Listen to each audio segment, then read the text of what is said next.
Trump now has 11 days to try to improve on his debate performance, but he's already fueling new questions about his judgment and temperament. All of it about a new feud with a former Miss Universe. 20 years later, still criticizing her as overweight, and the Clinton campaign thinks it can capitalize. Did he kind of transform this into a second-day story by saying, well, she gained so much weight, et cetera, He's transformed it not just into a second-day story, but a third-day story, and I think a fourth-day story. This is going to be a real test to see if he thinks this is going to go away. I think he's wrong, and the Clinton people have no intention of letting it go away.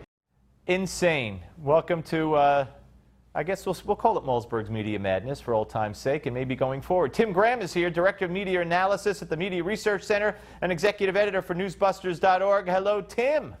Hello. Okay, you know, I'm not surprised. I'm not surprised that this is worse.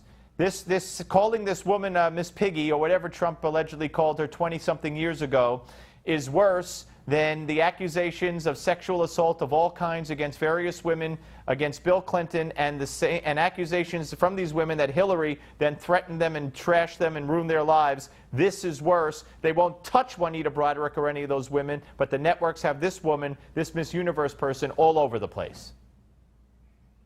You mean no one said this Clinton rape story is going to have day 2 and day 3 and day 4? The crucial part in that is when Peter Alexander says the Clinton campaign plans to capitalize on this is actually the same thing as we are going to make it day 2, day 3, and day 4. They are in league. This is not a conspiracy theory. This is just fact, because we found, for example, they did 20 minutes on the beauty queen from Venezuela. And nothing on Cheryl Mills being granted immunity in the email case. So obviously, they're not interested in Clinton scandals. They have proven this over and over again. But they are interested in silly, trivial, seventh-grade things they say that Trump said that a lot of people believe. But guess what? A lot of people are also willing to believe that Bill Clinton dropped his pants and said, "Kiss it." Well, he settled that suit. We're not doing that. Yeah, but Tim, not only that, they keep saying it would be foolish.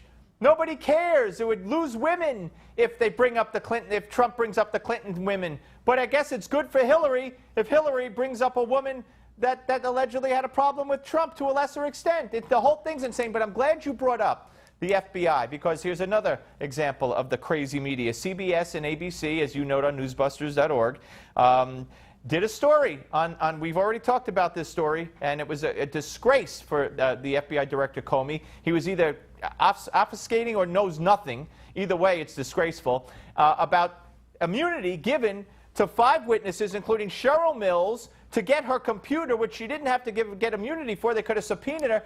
And that was the whole hearing yesterday. And this is what CBS and ABC concentrated on. Watch. Turning to another story, the FBI is urging states to make sure their voting registries are secure from hackers. Director James Comey told Congress yesterday that cyber hackers are still trying to break into U.S. voter databases. We are urging the states just to make sure that their deadbolts are thrown and their locks are on. So nothing on the immunity given to Cheryl Mills and the others, nothing on the fact that he was made to look foolish and said, I don't know, really? I'm not sure. We didn't do that. Really? Nothing. Once again, it shows you the way the networks cover hearings is the way they cover a lot of things about politics. If it serves something they want, then they'll show you footage of the hearings. If it's not something they want to focus on, they won't show that piece.